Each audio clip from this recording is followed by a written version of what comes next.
What's up, brothers and sisters? I'm back with that bitter truth, but it will be sweet for our redemption. Now, the scripture I have behind me is a scripture that's going to prove why Christ never came. And I probably even did a video like this before, but I don't even go check no more. I just keep coming back giving y'all the breadcrumbs that you might have missed. Because remember, the truth should be your best food. And when you're eating your best food, you leave nothing on the plate. But a lot of people have tried to listen to the truth, but left stuff on the plate. When you're eating the truth, you got to eat everything on the plate, just like your favorite food. So the scripture I have behind me is going to validate why Jesus never came, because we know the prophets prophesied of the coming of Christ. Now, this is a prophecy of the coming of Christ.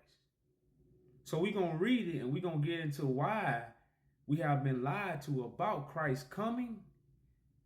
So when Christ appeared, we won't recognize him because we talking about what Christ already did in our imaginations, when Christ is actually doing the things that we imagine in reality. And reality and imaginations don't mix.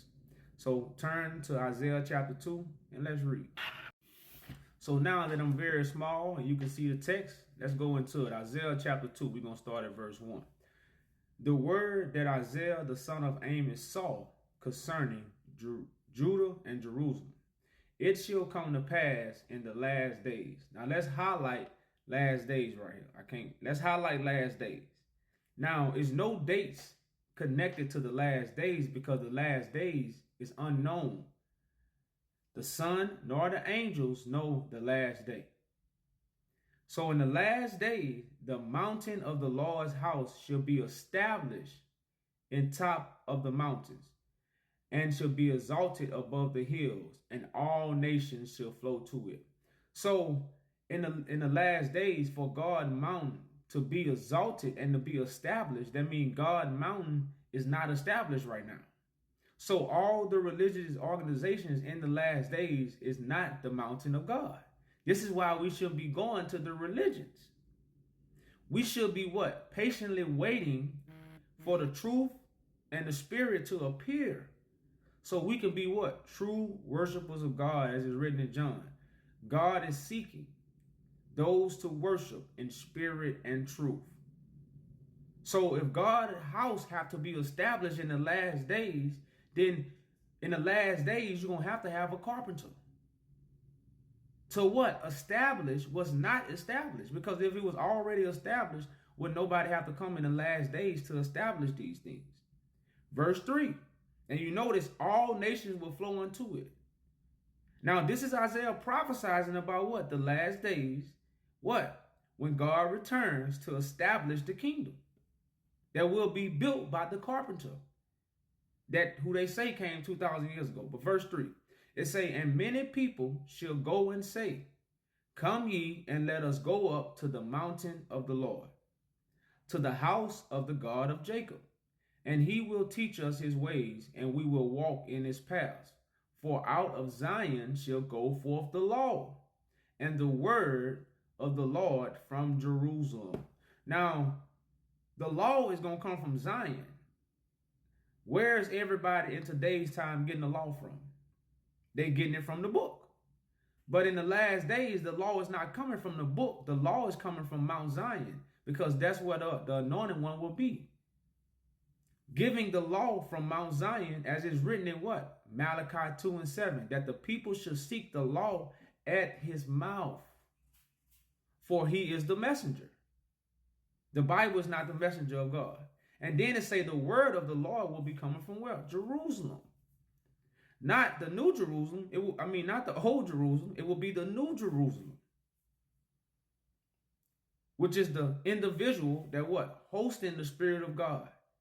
That's why it's written in Matthew, Jerusalem, Jerusalem, who killed the prophets. So Jerusalem represents people, but you got the new Jerusalem, which is what? The new vessel that's bringing you the word. So in the last days, we know the law is not coming from the book, and we know the word is not coming from a book, as the prophet prophesies. The law is coming from Mount Zion, which is where the anointed one is standing, and Jerusalem, which is the anointed one. That's why the new Jerusalem comes from heaven. Verse 4, and he shall judge among the nations. So Isaiah is prophesying of someone coming to bring judgment to the nations. And because he is bringing judgment to the nations, he will be able to establish what? The new heaven and new earth. So it says, and she'll rebuke many people. Who are the many people that's going to be rebuked? The people who teaching the scriptures and think they teaching the word, but they're going to be rebuked by who? The carpenter. It says that they shall beat their swords into plowshares and their spears into pruning hooks. Nations shall not lift up sword against nation, neither shall they learn war anymore. Now, what sword is the prophet Isaiah talking about? Is the prophet Isaiah talking about the sword that you make from iron? Or is the prophet Isaiah talking about the sword that's in your mouth? So nations wouldn't even be fighting and bickering if Christ already came, because the truth will be here. And if the truth is established, no lie can hold no weight. And that's why I always say, when light removes darkness, darkness does not remove light. For darkness to appear, light has to be cut off, or light has to leave. The sun leaves and goes somewhere else for darkness to come. As long as the sun is shining, darkness cannot stay in. Just as your light, you got to cut your light off. You don't cut darkness off, because darkness is always here. So nations will not learn war anymore, because why? The truth is present. Your lie won't hold no weight when the truth is present.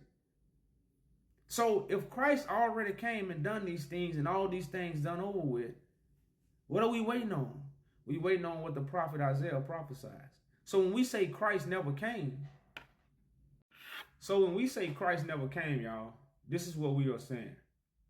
The prophets did not prophesy of a 2,000-year-old prophecy, as I'm reading to you in Isaiah chapter 2. All the prophets prophesied of an end-time vision.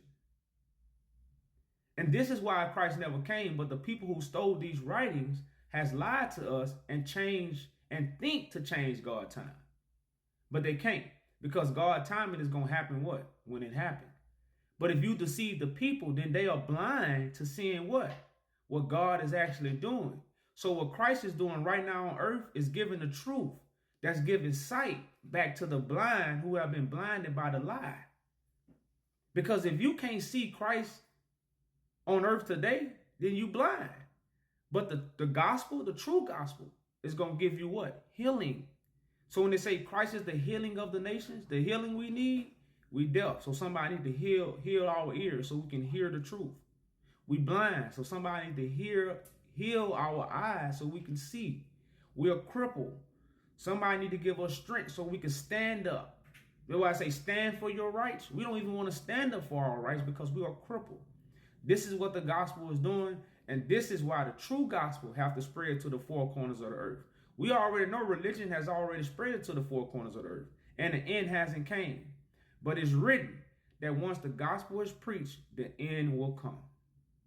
So as always, brothers and sisters, I hope the Father has circumcised y'all hearts and ears for the message. I'll be live in a few seconds. Come with your questions. Peace and blessings.